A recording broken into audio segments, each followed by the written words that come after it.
Hello, everyone. This is Mark Stark, the CEO of Berkshire Hathaway Home Services of Nevada, Arizona, and California. Just for the record, the rumors are not true that Gordon Miles staged a coup and got me out of there militarily. Now, I was a little bit under the weather, as many of you know. I guess there's this virus going around, and I was lucky enough to catch it, but feeling amazingly good now, past all the challenges, and excited to be here today. And we're going to go over something today that is extremely important, and that is making sure from this day forward to the end of the year, we set up our first quarter of 2021. Because like it or not, even though we will certainly have closings that we put into escrow this year, we are very close to getting to the point that says, hey, everything we do now is setting up our 2021. And that's what we're here to talk about today. So let's jump right into it and get started. As always, the first thing that has to be right is our heads. We've got to make sure we're thinking correctly. And I have to say this, and I don't mean this to be negative in any way, shape, or form, but truthfully, what I have to share with you today, you should be saying to yourself after I'm done is, oh, well, I don't have to change anything.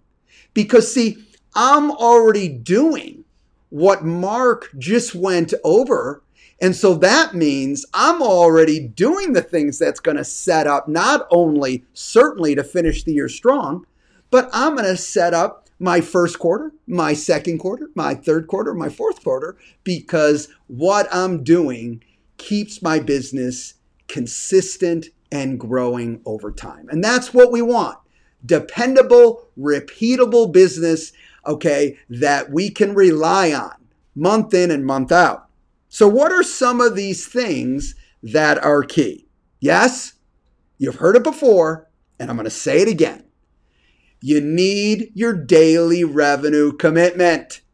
Less is more, so you don't have to overdo it, but you need to commit to what for you, based on your strength and your personality, what are you doing on a day-to-day business or a day-to-day aspect, not a month, not a week, each day. What do you do? And please understand this. I cannot impress upon you how consistency is more important than volume.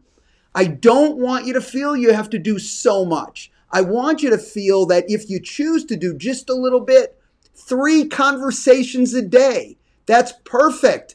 Just be consistent every day and make sure you have those 3 powerful conversations. You will be amazed on what it does to help create consistency in your business. And what we're talking about today, doing a great job in this last couple months to make sure that you have a strong first quarter. All right, what else do we need to do right now? Well, inventory is key. Now, I always say this, and I will say it again, that, when people talk about low inventory, they're talking about low inventory in the MLS. The houses have not gone away. I have to tell you something. I was on another Zoom meeting, and I said, well, the houses aren't going away. And it happened to be in a market. In fact, it was in the Colorado market that's having lots of challenges with fires. And one of the sales executives got on and said, Mark, that is not correct. Many of these houses are gone right now, which was really sad. And certainly I stand corrected in that particular example. But let's think overall. And the reality of it is the product is out there. It's just not as simple as just looking within the MLS and being able to depend on the MLS to get our inventory. We're going to talk a little bit about that in a second. But I want you within your mindset to say, if I'm going to have a great first quarter, I've got to grow my inventory in these last 2 months. And guys, think about when I say grow your inventory, look at where you're at. Don't compare yourself to anybody else. Look at what you normally do. If you normally keep 1 or 2 listings, let's fight for 3 or 4 or maybe 5. If you keep 5 listings pretty much at all time, then yes, fight for 7 to 10. All right. You need to focus on growing that inventory. And I promise you, That will help immensely having a strong first quarter. Now, there's two questions that I think you have to answer in the environment we're in to not only have a strong first quarter, but finish this year, okay, in a very strong, productive way, but specifically laying positive groundwork. First question, how do I locate non-listed properties for buyers? You've got to be able to answer this question. You know, again, if you're only depending on the product, the inventory in the MLS, and it's not there, or you're getting beat out, whatever the case may be is, you know what? You've got to be innovative. So the question is how do you locate non-listed properties for your buyers? I'm a buyer. I'm looking. Right now, there's nothing in the MLS. Do you put up your hands or no? Mark, I'm innovative. I have a plan of attack that I utilize when I have a buyer. I go to the marketplace and I find the product, the home that can come closest to meeting their needs. You need to be able to answer that question. That will be a key strength that you need going into this, of course, first quarter. You've been dealing with it each and every day. Second question, how can you buy a home before selling a home? In fact, Gordon, okay, with Fred, our new Apex program, all right, talked about this. We also have, and this is just right now in Arizona, but it's opening up in other markets. We also have a relationship with Knock. Both these opportunities, okay, support this concept of helping the consumer buy a home before they sell their home. How many of you have had sellers say to you, you know, I'm just a little concerned, okay, on what I'll find out there. Is it something that, one, I can afford? Is it something that I'll want before I put my house on the market? Well, now you solve that, all right? By having this key support, okay, that we have at our organization, you now can say, no problem. Why don't we plan on you purchasing your home first? We have programs that I'd like to cover with you regarding that. And then we can focus on maximizing your equity and getting your property sold. Again, answering the question for the sellers who have this concern. If they don't have the concern, great. You can continue to move forward, list the property, and do what you do best and find them a home that comes closest to fitting their needs. Next, how about in the last couple months of the year, I want you to choose, if you don't already have one, choose a new geographical farm. Don't go too large. Choose a geographical farm, and I'm going to give you some tips around choosing that in just a second. But choose a geographical farm, and here's the goal that I want you to shoot for. Whatever number you choose, I want your goal to meet each and every one or have a conversation with each and every one of those people within that new geographical farm in some way, shape, or form.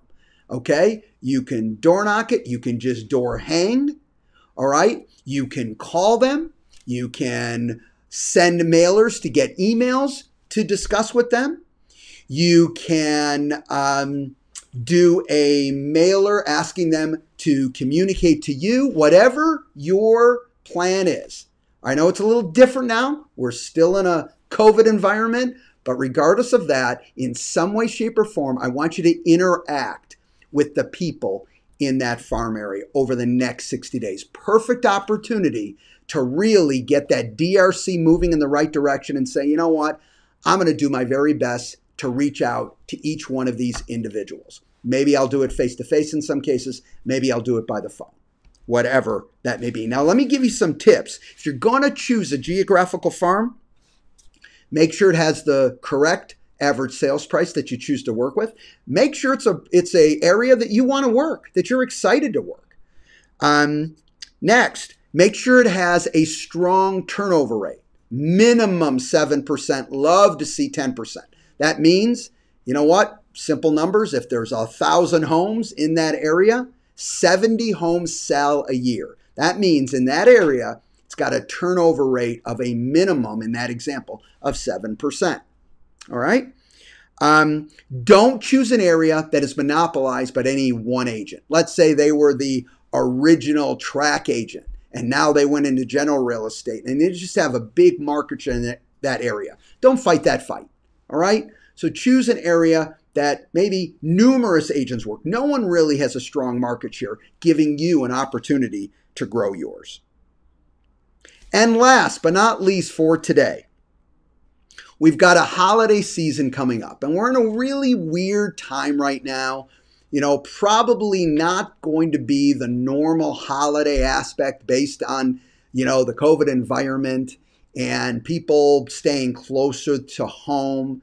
Okay, there's probably, not definite, but probably going to be less traveling than originally planned. All right, if this is the case, and I see this with a lot of realtors too, more staying put, don't, and if you normally do this, take off the entire holiday season. Don't do that.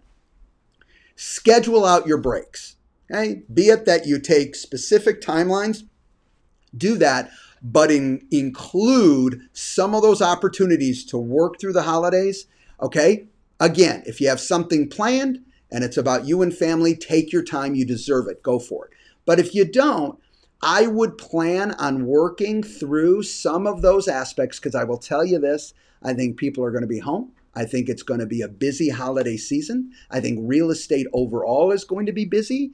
And I think you might be very, very surprised that we might end up having the busiest November and December in our industry that has been there for a long time. A lot of outside aspects affecting that, but I truly believe it will be a busy November and December, which by definition will help you put in the business and gather the inventory to help your first quarter be as productive as possible. With that said, I don't know if there is any questions today. I don't think there are. I didn't see any questions coming up, just a lot of nice positive comments, and I appreciate the comments. I am thrilled to be back and excited. So let's continue. We're going to close out October. October's been a phenomenal month, so I know we're going to close out October strong, and I look forward again to having a very strong November and December. Please, as always, like, share, and follow if you haven't already. I hope everyone has a extremely productive rest of the week, and we'll see everybody soon. Thanks everybody for joining. Bye-bye.